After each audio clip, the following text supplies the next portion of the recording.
Sige, check mo dyan. Maganda live kasi meron kaming akong earlier post about the mock polls that were conducted in universities. Okay, tapos yung ibang mga reactions, well, correct. Part of the reason I posted that was because nung si Mocha, pa-audio check please. Nung si, bakit wala? Double check. 1, 2, 3. Ayan. Alright, try natin ulit. Ready? Audio check. May audio check. Wala pang wait lang. Ayan. Ayan na. Okay. Ulit. Very quick live because earlier on we had made a post. Meron kaming post dito sa Luminous at ito ay tungkol dun sa programa ni Mocha noon na tungkol dun sa pag-iikot sa iba-ibang mga university. Dun sa mga universities, very recently, naglabas po ng resulta ng kanilang mga mock polls. At of course, namamayagpag ang 8. Ay maraming nagre-react na tama because the PCOO had the opportunity na mag-ikot si Mocha at kami, yung team niya, para ma-counter yung propaganda dahil umiikot rin noon nung time na yon sina Senator Risa, sina Vice President Lenny and all that at they were of course talking about their own agenda inadvertently or deliberately naninira sa administrasyon.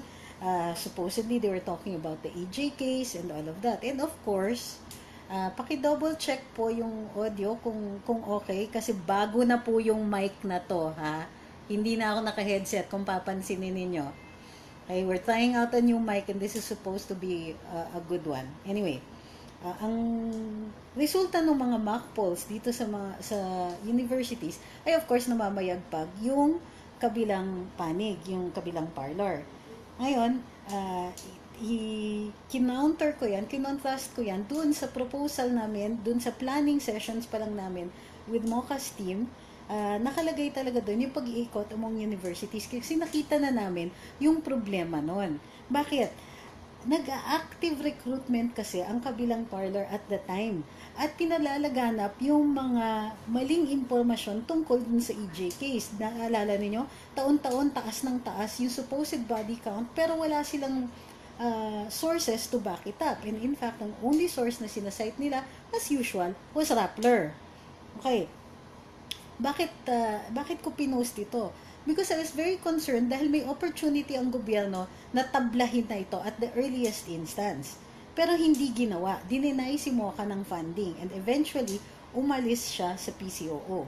Ngayon, nakikita natin yung resulta nun. Na in colleges and universities, kung saan active ang recruitment ng kabilang parlor, namamayagpag yung view at yung agenda ng kabila. Okay. Na pwede nating sabihin, hindi naman kasi magka-count mock polls lang yon o hindi necessarily mananalo or ang konti nila, ang dami natin. That's not the point. It's never the point. The point is that nagre-recruit yung kabila at dun sila pumupunta sa universities for 2 reasons. One, mas madali silang ma-convince. And second, this is not a short-term goal, it's a long-term one. Remember, there's still a 2022 elections. There's still the chance for them to erase all of the gains that the Duterte administration has made and put back one of their own. Do we really want to go back to the dark ages? No, then we don't want to give away yung natin. We don't want to give away the gains. So, yun yung point. Okay? Sabi ni Jane Waningwa na, sabay kami ni TP, naguguluhan siya. Pero unang-una ma'am, hindi po Trisha yung pangalan ko, Trixie po. Pangalawa, wala po kasi akong notice na nag-live si TP, so hindi ko alam sino una sa amin. At any rate, pwede naman po dun sa replay. Huwag kayong mataranta, kasi the nice thing about this is you can always go back. I-upload ko din po ito sa YouTube. So kung sakaling nasi-stress kayo dun sa idea na nagkasabay kami, normally hindi naman po namin sinasadya ito. I'm sure hindi niya alam na nagla-live ako. And anyway, this is a short one kasi may tambayan po ng 12. So, ulitin ko, number 1, bakit dun sila nagre-recruit? Kasi mas madali ma-convince yung mga bata because they're idealistic. And number 2, they're looking at a long-term goal. Okay? They're looking to eventually negating all of the gains of the president, and if I'm not mistaken, they're going to try to erase him from history. Okay? We cannot allow that to happen. Okay. Now, third, wag po kayong galit sa ating kabataan because unang-una, sila yung future ng ating bayan, and pangalawa, they are still a significant portion of society. Kailangan pinakikinggan natin. Alam niyo kung bakit? What creates a rebellion? What creates rebels? It's when you exclude people. 'Di ba? Kaya galit, 'di ba? Kaya tayo okay, yung na-interrupt yung signal, kaya pati yung thought process ko na-interrupt. Sabi ni Jane, ay sorry po, auto-correct po. Okay, ulit. We cannot ignore the youth sector. We cannot ignore our kids. We cannot ignore young people. Why? And also, you have to understand kung paano nagkakaroon ng rebellion, kung paano nagkakaroon ng mga insurgencies is because a significant sector feel that they are left out. 'Di ba? Kaya tayo galit dun sa kabilang parlor kasi tayo yung left out before. Sila lang, lahat ng opportunity sila lang. Remember last administration, kabarkada, kabarilan, kaklase, kamag-anak, etc. Lahat na nangka kanila. So sila lang. All of the opportunities went to them. All of the wealth of the country already goes to them. And their children already have a monopoly on the seats and levers of power. So, ginawa yan sa atin. Huwag natin gagawin, huwag natin i-commit yung mga mistakes na ginawa ng kabilang parlor dati. Huwag natin, makinig din tayo dun sa mga bata. Makikinig din tayo. And bibigyan din natin ng kaukulang pansin ang mga bata kasi, they're going to be taking over from us eventually. And they might not understand. So we must help them to understand. Kaya nga, natuwa tayo dun sa mga Duterte youth. Diba? Kasi they have adapted. Ayun. Sorry, nai-interrupt talaga yung signal. So yung converge dito may problema na rin. Anyway, the point here is that we cannot leave anybody behind. Okay? Sabi ni AJ Legarda, FB starting to annoy me, it's crashing, either that or it's my phone. Either that or it's our signal. Kasi ganun din yung akin nag-interrupt. So, ulitin ko lang, i-recap lang po natin. We had the opportunity to address the issue of the universities and our youth being recruited into the mindset of the opposition. Pero anong ginawa natin? Anong ginawa ng PCO at the time? They did not fund MOCA. But we had already seen it. We had already seen the trend. At now, nakikita na natin na dun sa mga mock polls, ay iba na talaga sila mag-isip. Nare-recruit talaga sila dun sa kabila. Whether they are recruited actively, as in the sense na sumasama sila sa mga rallies ng opposition, or recruited sila emotionally, or kumbaga, nakikita nila and they can be recruited into this kind of thinking. Hindi nila nakikita na kung bakit ang dami-dami natin dito dun sa panig ng administrasyon ay dahil tayo din, iniwan din tayo. Tayo rin in-exclude tayo. At tayo nakita natin kung ano yung katarantaduhan kung ano yung mali na ginawa ng kabilang side. And tayo, seeing that, should not fall into the trap of doing the same thing that they did. Na kung ba't marami tayo, i-exclude natin yung iba. At hindi tayo pwedeng dismissive na, doesn't count naman yung mock polls na yan, hindi importante yan kasi hindi naman sila mananalo. Hindi sila mananalo ngayon. Pero don't you think we should also be preparing for the future? Not just for this coming elections, but for the 2022 elections? Kung talagang gusto natin ng federalism, hindi ba dapat we can get other people to agree with us? Remember that politics is addition. To be dismissive of other people, other sectors, simply because naunahan sila sa propaganda war, is self-defeating for us.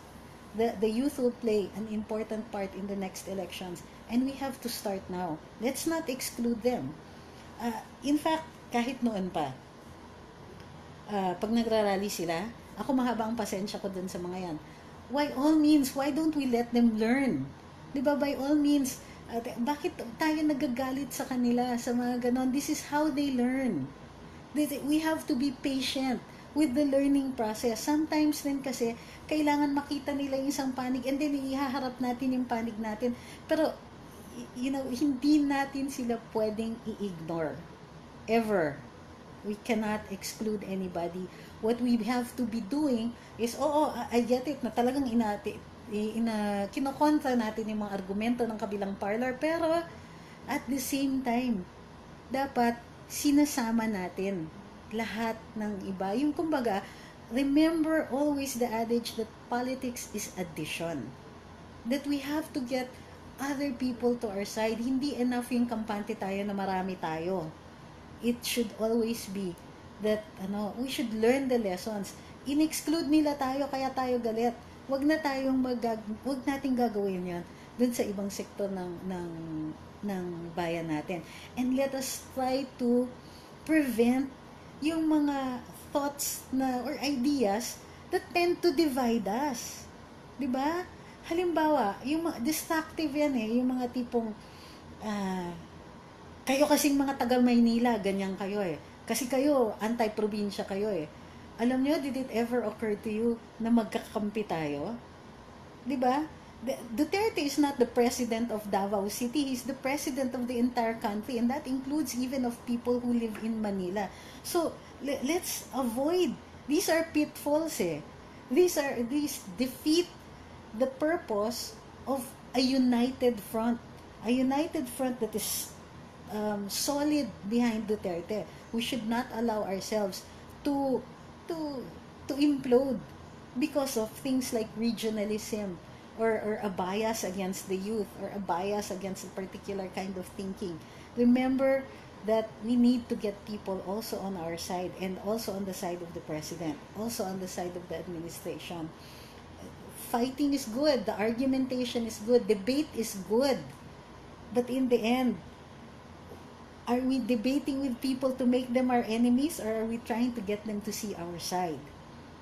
Diba?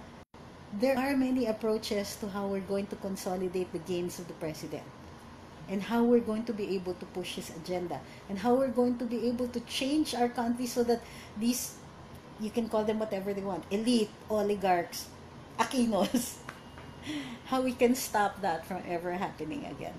Maraming salamat. Malapit na po magtambayan. Huwag kakalimutan DWIC 12 to 1. Tambayan po kami ni Attorney Nick today. Wala po si Boklo. Pero samahan niyo naman kami. And we will discuss more. In fact, I think we're going to be discussing more politics by 12 to 1 today. See you later. Don't forget to like and share here. And don't forget to like and share like and follow on the Luminous page.